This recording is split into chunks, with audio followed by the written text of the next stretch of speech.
Hello friends, ఈరోజు Vijay Sethupathi lead రోల్లో నటించిన మహారాజ్ మూవీ అయితే చూడటం జరిగింది. దీన్ని ఓవరాల్ రివ్యూ వచ్చేసి చూడొచ్చా లేక ఓటీటీలో చూడొచ్చా అంటే కన్ఫామ్ గా చూడొచ్చు. రీసెంట్ టైమ్స్ లో నేను చూసిన మూవీస్ లో ఇదే టాప్ లో ఉంటది. ఎందుకంటే movie screen play and proceedings చాలా బాగున్నాయి.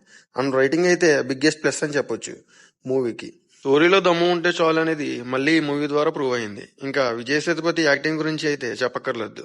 ఇంకా స్టోరీ విషయానికి వస్తే ట్రైలర్ లో చూపించినట్టు హీరో ఇంట్లో ఒక దోపిడీ జరుగుద్ది.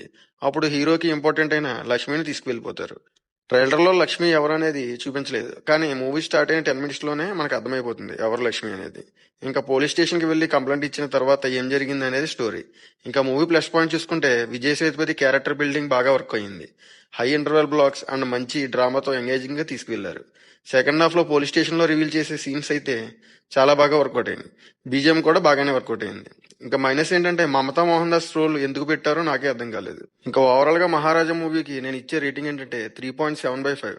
ఇది నా ఒపీనియన్ మాత్రమే. మీరు కానీ మూవీ చూస్తుంటే ఎలా ఉందో కింద కామెంట్ చేయండి. నెక్స్ట్ హరోంహరా మూవీ కూడా వెళ్తున్నాను. దాని రివ్యూ కూడా ఈవినింగ్ కల్లా పోస్ట్ చేస్తాను. సబ్స్క్రైబ్ చేసుకుని బెల్ ఐకాన్ ఆన్ లో పెట్టుకోండి. నేను పోస్ట్ చేయగానే మీకు నోటిఫికేషన్ ద్వారా వస్తుంది. ఇలా లెంతీగా లేకుండా సింపుల్ గా రివ్యూ చెప్తాను. ఇంకా చాలా రివ్యూస్ చెప్తాను. మనకు ఓటీటీలో తెలుగు డబ్బుడు మూవీస్ ఏమేమి ఉన్నాయి అనేది కూడా రివ్యూ డీటెయిల్ గా చెప్తాను. సబ్స్క్రైబ్ చేసుకుని బెల్ ఐకాన్ ఆన్ లో పెట్టుకోండి. Thank you for watching. జై హింద్.